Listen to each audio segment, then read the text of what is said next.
आज हम चर्चा करेंगे पहचान के ऊपर। हमारी पहचान क्या है, हम किसी चीज़ को कैसे पहचानते हैं, वास्तविक पहचान क्या होता है और क्या होगा अगर हमारी पहचान ही मिट जाए तो अगर आप गौर से देखो तो आपको ये समझ में आएगा कि हमारी जितनी भी पहचान है वो सारा अतीत का खेल है। जितनी भी पहचान हम बनाते हैं वो हमारे पास्ट से ही जुड़ा होता है, या किसी चीज़ को भी हम पहचानते हैं तो उसके पास्ट से ही कंपेयर करते हैं। तो सारा पहचान अतीत का खेल है और स्मृति का खेल है। हमारे दिमाग में उसके प्रति क्या छवि है। जब भी आप किसी भी चीज़ को देखते हो तो वो वैसा ही होता है जैसा आपके दिमाग में छवि बनता है। तो इसलिए बोलते हैं कि पहचानने और जानने में बहुत अंतर होता है। जब भी आप किसी को देखते हो या पहचानने की कोशिश करते हो तो आप उसके पास्ट से कंपेयर करते हो, उसके पास्ट में देखते हो कि उसने क्या क्या किया है और उसके प्रति आपके दिमाग में एक छवि बनता है। तो सारा पहचान इसमें कहाँ से आ रहा है? प्रकृति से, समय से, अतीत से, स्मृति से। तो ये समझ में आता है यहाँ से कि हमारी जो भी पहचान होती है वो प्रकृति से ही होती है। और प्रकृति में क्या होता है? सिर्फ प्रक्रिया। आप भी जब अपना पहचान देते हो तो सारा पहचान पास्ट से ही होता है कि पास्ट में आपने क्या क्या किया है, या शारीरिक रूप से आपका नाम क्या है, आपका रिश्ता क्या है, आप रहते कहाँ पे हो, आपके क्या अचीवमेंट है, आप किस घर में पैदा हुए, किस शहर में पैदा हुए, किस प्रांत में पैदा हुए। सारा पहचान अपना आप इस प्रकृति के द्वारा ही देते हो। तो यहाँ तक हमें यह समझ में आता है कि चाहे मेरा पहचान हो या किसी और की पहचान, सारी चीज़ें जुड़ी हुई हैं प्रकृति से। हम वहीं से रिलेट करके सारा पहचान देते हैं या किसी को पहचानते हैं। लेकिन प्रकृति में तो सिर्फ प्रक्रिया हो रही है, उसमें मैं भाव तो नहीं है, उसमें मैं तो नहीं जुड़ा होता है। प्रकृति में तो सिर्फ काम हो रहा है, वहाँ सिर्फ कर्म है, कर्ता भाव नहीं है। लेकिन हम अपने आप को उससे जोड़ देते हैं। फॉर एग्जाम्पल, नदी में पानी इसलिए थोड़ी बह रहा है ताकि आप मुंह धो लो। हाँ, आप मुंह धो लो वो अलग बात है, लेकिन वो इसलिए थोड़ी बह रहा है कि आप वहाँ बांध बना लो या आप उसको पूजो। लेकिन हम प्रकृति को यूज करते हैं अपनी कामना से, अपने कर्ता भाव से, अपने उपयोग के लिए, और उससे हम अपनी पहचान बनाते हैं। प्रकृति में मैं से कोई लेना देना नहीं है। आप प्रकृति में कुछ करते हो, उससे मैं को जोड़ देते हो तो आपकी पहचान बन जाती है। तो ऐसे हम पहचान बनाते हैं प्रकृति से अपने आप को जोड़ के।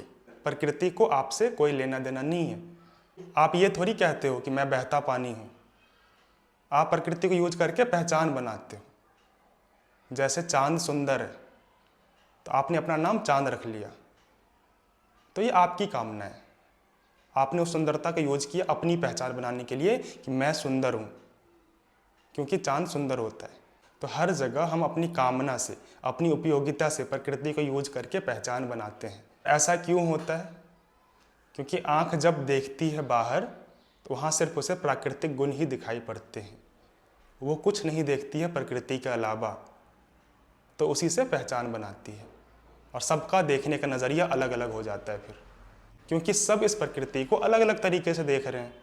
फॉर एग्जाम्पल, प्रकृति में एक गुलाब है, आपको बोला जाए इसे पहचानने के लिए, तो सब जो उसे देखेंगे या उसकी पहचान देंगे, सबका मन प्रकृति की ओर ही झुका होगा।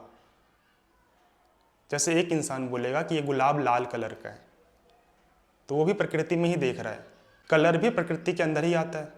कोई बोलेगा ये खुशबूदार है, तो वो गंध को देख रहा है, गंध भी प्राकृतिक है। कोई बोलेगा इसमें इतनी पंखुड़ियाँ हैं, तो वो संख्याएं देख रहा है, नंबर्स देख रहा है, उसके दिमाग में नंबर्स ज़्यादा चलते हैं, इसलिए उसे वो दिखाई दिया। कोई बोलेगा कोमल है पर कांटे हैं, तो इसके दिमाग में लाभ हानि चलता है, भेदभाव चलता है, ये प्रॉफिट लॉस देखता है। तो यहाँ पे हमने ये देख लिया कि सबके देखने का नज़रिया अलग अलग है। सब अपने हिसाब से, अपने स्मृति से, अपने पास्ट से किसी चीज़ को पहचानते हैं। जब हम किसी से मिलते भी हैं तो जानने की कोशिश थोड़ी करते हैं, ऊपर से ही पहचान लेते हैं, क्योंकि आसान होता है, वो हमारे स्मृति से मेल खाता है। हम कुछ भी उसके प्रति जजमेंट कर देते हैं, उसकी पहचान बना देते हैं, उसके समय से, उसके अतीत से, उसके एक्टिविटी से, हर चीज़ से हम उसकी पहचान बनाते हैं और जानने की कोशिश नहीं करते। तो यहाँ पे एक क्वेश्चन उठ सकता है, तो फिर क्या करें हम कैसे पहचानें? इसमें क्या कोई दिक्कत है अगर मैं प्रकृति से ही कनेक्ट करके सबको देख रहा हूँ? इसमें कोई दिक्कत नहीं है। दिक्कत यह है कि हम जो एक दूसरे को जानते हैं वो बस एक भ्रम है। वो सामने वाले का भी भ्रम है और हमारा भी भ्रम है, और ये बिना तुक का है, इसलिए दुख होता है। इससे बहुत प्रभाव पड़ सकता है। किसी की पहचान बहुत बड़ी हो सकती है, लेकिन उसको हम छोटी पहचान से जोड़ देते हैं, एक जजमेंट बना लेते हैं, कभी कभी उसको कामना भी बना लेते हैं, और फिर हम परेशान होते हैं। आप किसी चीज़ के बारे में अच्छे से जानते नहीं, ऊपर से आपने बस देख लिया, कुछ पहचान अपने मन में बना ली कि ये बहुत अच्छा चीज़ है, और आप उसे ही चेंज करने जाओ, वो पहचान बनाने की कोशिश करो, तो परेशान आप ही होगे ना। और सारे पहचान तो आप बंधन से ही कर रहे हो, तो फिर बंधन से कैसे मुक्त होगे? सारे आत्मज्ञान का मतलब यही है ना कि इस बंधन से मुक्त होना है। आप बंधन की ही बातें करोगे या बंधन से ही रिलेशन बनाओगे, बंधन से ही पहचान करोगे, तो इसी बंधन में हमेशा फंसे रहोगे। आपके पास चर्चा करने के लिए और कौन सी बातें होती हैं? आप किसी से मिलते हो, पूछते हो आप क्या करते हो, फिर उससे आप अपने आप को कनेक्ट करते हो, अच्छा मैं भी यही करता हूँ, और उससे रिलेटेड बातें करने लग जाते हो। तो दोनों मिलकर बंधन की ही बातें कर रहे हो, तो इससे कैसे मुक्त होगे? इससे दोनों तरफ नुकसान होता है। हम अपने आप को भी ठीक से नहीं जान पाते और दूसरे का भी झूठा पहचान बना देते हैं। हमने अभी तक अपने आप को नहीं जाना है, हम दूसरे को कैसे जान लेंगे? आप किसी को पहचान देते हो तो उसके बंधन से ही जोड़ के तो देते हो, वो किस चीज़ में फंसा हुआ है, और बंधन से पहचान बनाने में दिक्कत हो जाती है। आप उसको हमेशा बंधन से ही पुकारते हो। फॉर एग्जाम्पल, जेल में एक कैदी है और उसके पीछे चिपका हुआ कैदी नंबर 27। उसकी सारी पहचान कहाँ से है? उस नंबर से। तो जब उसे कोई बुलाता भी है तो कैदी नंबर 27 कह के बुलाता है, तो यहाँ पे भी बंधन ही उसका पहचान है। तो सारी पहचान उसके नंबर से है। अब सोचो वो नंबर हटा दिया जाए, वो कैदी रिहा हो जाए, तो कैसे बुलाओगे आप? या फिर कोई अगर जेल के अंदर ही बुलाता है कैदी नंबर 27, तो क्या कोई जवाब देगा? नहीं, क्योंकि अब वो है ही नहीं, उसकी पहचान मिट गई यहाँ पे। तो ऐसे ही हमारे रियल लाइफ में भी होता है। जब हम उस पहचान से मुक्त हो जाते हैं, जब हम उस बंधन से मुक्त हो जाते हैं, तब अगर हमें कोई पुकारेगा भी तो हम नहीं सुनेंगे, क्योंकि अब वो पहचान ही नहीं है, अब वो मिट गया, वो पास्ट का था। अब पास्ट में मुझे कैदी कह के बुलाओगे, या आप किसी कंपनी में काम कर रहे थे, आपका एम्प्लॉय आईडी कुछ था, अब आप उस कंपनी को आप छोड़ चुके हो, अब उस कंपनी में उस एम्प्लॉय आईडी से अब कोई नहीं है, वहाँ आपको बुलाया भी जाएगा तो आप नहीं जाओगे, कोई सुनेगा ही नहीं, तो कैसे जाओगे? क्योंकि वो पास्ट हो गया, पहचान हमारी मिट गई। तो ऐसे ही प्रकृति में भी, रियल लाइफ में भी हमारे जो पास्ट में हो जाता है वो मिट जाता है। दिक्कत तब आती है जब उस पहचान को हम हमेशा लेके चलते हैं, वो बाधा बनती है। तो हमेशा हमें पहचान को मिटाते हुए चलना पड़ता है, तभी हम आगे बढ़ पाते हैं। जैसे वो कैदी जेल से निकल गया, उसकी पहचान तो मिट गई, लेकिन उसे राहत मिल गया। अब उसे इस बात का टेंशन थोड़ी है कि जेल में मुझे इस पहचान से कोई नहीं बुला रहा है, मेरी अब वो पहचान नहीं रही। ये समस्या तो नहीं है, ये तो आपके लिए राहत की बात हो गई। तो ऐसे हमें पुराने पहचान से हटना होता है। तो जब हमें बोध होता है, ज्ञान होता है, तब हमें ये समझ में आता है कि हमारी जितनी भी पहचान थी, इसी समाज से थी, इसी देह से थी, इसी प्रकृति से थी, अतीत से थी, और अब मुझे ये दिखने लग गया है कि इस पहचान से तो बात बनती नहीं है, यहाँ तक कि इस पहचान से दुख ही मिलता है। तो ये सारे पहचान को छोड़ देता है। अब मैं कोई नहीं हूँ, अब मुझे पुरानी चीज़ों से पुकारोगे भी तो मैं नहीं आऊँगा। अब मैं वो पहचान नहीं हूँ, अब मैं आज़ाद हो गया हूँ, क्योंकि हर पहचान मुझे दुख देती थी। अब मैं बिना पहचान का हूँ, अब मैं सच हो गया हूँ, अब मैं झूठ की पुकार नहीं सुनूंगा। अब आप मुझे पुराने पहचान से बुलाओगे तो शायद मैं ना सुनूं, मैं कुछ और हो गया हूँ। क्या हो गया हूँ ये नहीं पता, लेकिन अब मैं वो पहचान नहीं हूँ। ये भाव जब आपके अंदर आता है तो आप आज़ाद फील करते हो, तब आपके अंदर एक नई तरीके की ऊर्जा आती है। फिर आपके सारे पहचान एक सपने की तरह हो जाता है। जैसे सपने में आप बहुत कुछ देखते हो और जैसे ही जगते हो सारा सपना मिट जाता है। अब वो आपकी पहचान नहीं रह जाती है। जैसे आप सपना देख रहे थे और आप वहाँ पे किसी से भीख मांग रहे थे। आपका कुछ नाम था, मान लो रामू। आप भीख मांगते मांगते एक सेठ के घर में घुस गए। उस सेठ ने आपको पकड़ लिया, वो आपको जेल में ले गया, वहाँ पे आपको पिटाई करवाई, पुलिस से डंडा खिलवाया, और जैसे ही डंडा पड़ा आप उठ गए। अब अगर जगने के बाद कोई आपको रामू भिखारी करके बुलाए तो क्या आप जवाब दोगे? नहीं दोगे, क्योंकि सपने के ख़त्म होते ही वो पहचान मिट गई आपकी। अब आप वो नहीं रहे। सपने में आप जो कुछ भी बनते हो, जगने के बाद आपको कोई उस नाम से बुलाए भी तो इस बात का कोई तुक नहीं रह जाता फिर। तो ऐसा होता है जागरण। पीछे का जो भी है सब सपना हो गया। अब मेरी वो पहचान नहीं है, अब मेरा नया जन्म हुआ है। अब आप मुझे जन्म से पहले पुकारोगे तो मैं कैसे जवाब दूं? और अगर हमें कोई दिखता भी है कि पीछे से कोई पुकार रहा है, उससे भी हमारा यही रिश्ता रह जाता है कि मैं उसे भी झंझोर करके जगा दूं, आगे बढ़ा दूं, पीछे के सपने से निकाल के आगे बढ़ाऊं कि तुम भी अब उस सपने में मत जियो, पुराने दुख में मत जियो। वो सपना था, ख़त्म हो गया। हुए होंगे पास्ट में बहुत सारे प्रॉब्लम्स, लेकिन वो सपना था ना, अब आप उससे निकल चुके हो। उस चीज़ से आप क्यों परेशान हो रहे हो? लेकिन हम होते हैं, हमारे सारे दुख कहाँ से आते हैं? अतीत से ही तो आते हैं। खुद ही सोचो कितनी बेवकूफ़ी की बात होगी ये कि आप कोई सपना देख रहे थे, उसमें बहुत सारी घटना हुई और अब आप उठ चुके हो और उस बात को लेकर परेशान हो रहे हो। उससे कोई फ़ायदा तो नहीं होगा ना। हमें आगे बढ़ना है। ज़्यादातर हम लोग दुखी होते हैं इसी बात से, या तो पुराने सपने हमें सताते हैं, मतलब पुराने दुख, या आगे के सपने हमें सताते हैं कि मैं ये कर लूँगा, मैं ये कर लूँगा, मैं ये कर सकता हूँ, यहाँ पहुँच गया तो ये हो जाएगा, अगर नहीं पहुँचा तो मैं बहुत परेशान हो जाऊँगा। हर जगह दुख तो आप सपने से ही पा रहे हो, अपनी पहचान से ही पा रहे हो। भविष्य में कुछ बनना चाहते हो, अपनी पहचान बनाना चाहते हो, जो अभी आया नहीं है, और उससे आप परेशान हो रहे हो अगर अचीव नहीं कर पा रहे हो तो। जब भी आप अपने आप को किसी भी पहचान से जोड़ोगे, चाहे पास्ट के चाहे फ्यूचर के, दुख ही मिलेगा।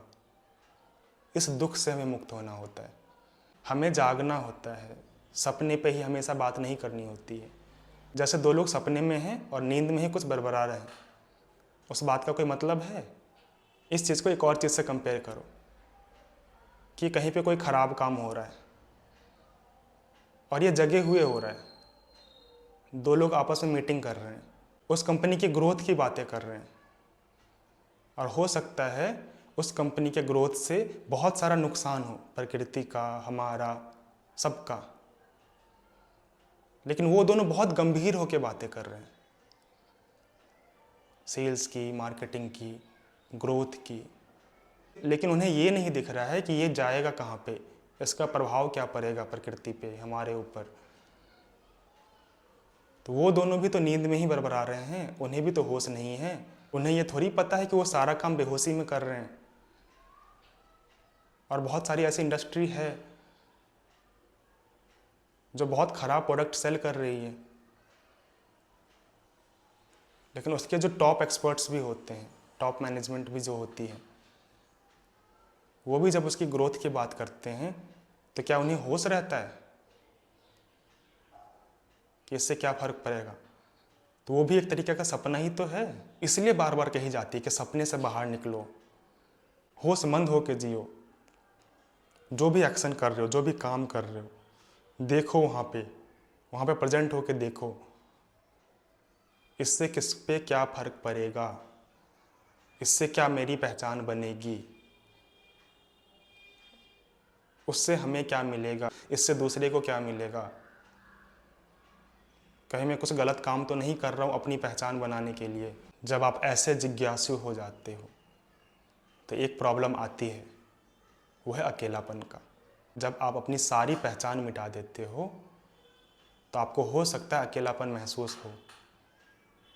फॉर एग्ज़ाम्पल कि पहले आप जिस ग्रुप में रहते थे, जैसे लोगों के साथ रहते थे, जैसी बातें करते थे, अब आप सब कुछ व्यर्थ लगेगा। पुराने तरीकों से लोगों से सरोकार बैठाना मुश्किल होगा। इस अकेलापन को एक एग्जाम्पल से समझते हैं कि 3 पागल थे, इनकी आपस में बहुत बनती थी। जब भी ये कुछ बातें करते, सब एक दूसरे का सपोर्ट करते। एक पागल बोलता कि मैं इस देश को उड़ा दूंगा, तो दूसरा बोलता ठीक है मैं टैंक लेके आता हूँ, तीसरा बोलता मैं बंदूक लेके आता हूँ। तो आपस में बहकी बहकी बातें कर रहे हैं जिसका रियलिटी से कोई लेना देना नहीं है। सब एक दूसरे का सपोर्ट कर रहे हैं क्योंकि तीनों पागल हैं। अब इसमें से किसी एक को होश आ गया, वो अब ठीक हो गया। अब जब वो अपने 2 दोस्तों को देखेगा तो कितना अजीब लगेगा कि कैसी बहकी बहकी बातें कर रहा है, कैसी पागल वाली बातें कर रहा है, कोई मतलब नहीं इस सब बातों का, इतनी गंभीर होकर क्यों बातें हो रही है। तो यहाँ पे आप अकेले हो जाते हो, यहाँ पे वो दोस्त अकेला हो गया जो ठीक हो गया। तो ऐसा ही हमारे समाज में भी होता है। पहले जिस ग्रुप में आप बात करते थे, जैसे लोगों से आप बात करते थे, वहाँ पे कुछ भी बातें होती थी, कोई तुक नहीं होता था उस बातों का, और बहुत गंभीर होकर हम बातें करते थे। लेकिन अब आप जागृत हो चुके हो, अब आप समझ चुके हो, अब आप अलग हो चुके हो। तो अब फिर से अगर वो लोग वही बातें करते हैं, वही छोटे छोटे मुद्दों पे एक बहुत गंभीर चर्चा करते हैं, तो आपको वो बातें व्यर्थ लगेगी। बोलिए क्या बातें कर रहे हैं, किस सपने में जी रहे हैं ये लोग, इन्हें कुछ नहीं पता आगे क्या होने वाला है, किस बात पर चर्चा कर रहे हैं, इसका क्या प्रभाव पड़ेगा, बस ऐसे ही बातें हो रही हैं। तो आपको सब व्यर्थ लगेगा, तो फिर आप अकेला महसूस करोगे। लेकिन इस अकेलेपन में भी आज़ादी है, मुक्ति है, मज़ा आता है जीवन जीने में। आपको सारी व्यर्थ चीज़ों के बारे में पता चल जाती है, व्यर्थ लोगों के बारे में पता चल जाती है, आपका टाइम बचता है, आप सही काम पे समय लगा पाते हो और अपने आप को और जागृत करते हो और समझते हो। आप फालतू के मुद्दों में नहीं बैठे रहते, आप फालतू के ग्रुप में नहीं बैठे रहते, आपके डिस्ट्रैक्शन कम हो जाते हैं। आपको इस बात से कोई फ़र्क नहीं पड़ता कि पुरानी मेरी क्या पहचान थी, आगे क्या मैं पहचान बनाने वाला हूँ। नहीं, अभी जो दुख है उसे हटाना है, पुरानी पहचान को मिटाना है। तो मुश्किल तो होता है अकेला बनना, लेकिन आनंद भी बहुत मिलता है। आप देखते हो ना आसपास, सब तो सपने ही देख रहे हैं। एक रूम में 10 लोग हैं, 10 का विचारधारा एक ही है, सब एक दूसरे का समर्थन ही कर रहे हैं, कोई सच नहीं बोल रहा है, कोई सच को देखना भी नहीं चाहता है। तो फिर सारे लोग सपने में ही जीते हैं, उसी में दुख पाते हैं, उसी में कष्ट पाते हैं, और किसी को पता भी नहीं कि इससे मुक्त कैसे होना है। तो इसलिए कभी भी उस दुख से मुक्त नहीं हो पाते हैं। तो इसी तरह से हमारे जो सामाजिक संबंध होते हैं वो ऐसे ही होते हैं। हम ऐसे समाज में जी रहे होते हैं जहाँ पे 10 लोग 20 लोग एक ही विचारधारा के रहते हैं, एक ही जैसे होते हैं। तो जब इन्हें प्रॉब्लम भी आती है तो एक ही तरीके से सॉल्व करते हैं और किसी का रियल प्रॉब्लम सॉल्व नहीं हो पाता, इसलिए ज़िंदगी भर परेशान रहते हैं, क्योंकि किसी ने जानने की कोशिश नहीं करी, अपने वास्तविक पहचान बनाने की कोशिश नहीं करी, कोर रीजन को जानने की कोशिश नहीं किया। तो बार बार प्रॉब्लम में भी फंसते हैं, तो वहाँ से निकल नहीं पाते हैं, और किसी तरीके से अगर निकल भी जाते हैं तो दोबारा उसी गड्ढे में गिरते हैं फिर, क्योंकि अपने आप को चेंज नहीं किया, उस प्रॉब्लम को किसी तरीके से बाहरी तरीके से ठीक कर लिया, और वो प्रॉब्लम दोबारा आ जाता है, क्योंकि जड़ से नहीं हटाया है, अपनी आदतों को नहीं बदला है, अपने लालच को नहीं बदला है, अपने कामना को नहीं बदला है, अपने आप को नहीं बदला है। तो वो प्रॉब्लम बार बार तो आती ही रहेगी ना, और आप पूरी ज़िंदगी लगा देते हो इस प्रॉब्लम को हटाते हटाते, और नहीं हट पाती है। मेन रीज़न यही है, हम अपने आप को जागृत नहीं करते, हम अपनी पहचान नहीं बदलना चाहते। तो जिन्हें वास्तविक पहचान चाहिए वो पहले अपने झूठे पहचानों को छोड़ना स्वीकार करें। वो जो अभिनय कर रहे हैं, वो जो झूठे किरदार निभा रहे हैं, उसको छोड़ना पड़ेगा, अपना सारा पहचान मिटाना पड़ेगा कि मैं ये हूँ, मैं ऐसा हूँ, मैं वैसा हूँ, मेरी पहचान ये है, मेरी पद ये है, मेरे पास ये सारी चीज़ें हैं। इन सारे पहचानों को हटाना पड़ेगा।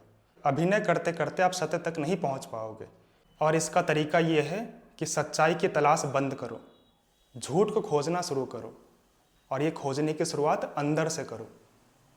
जिसने अपने भीतर की झूठ को खोज लिया वो सब पा लेगा। मिटा दो अपनी सारी पहचान, न मैं न मेरी निशानी, न मैं न मेरी पहचान, खत्म हुआ सारा झगड़ा। और यही है अध्यात्म का उपाय, दुख से मिटने का।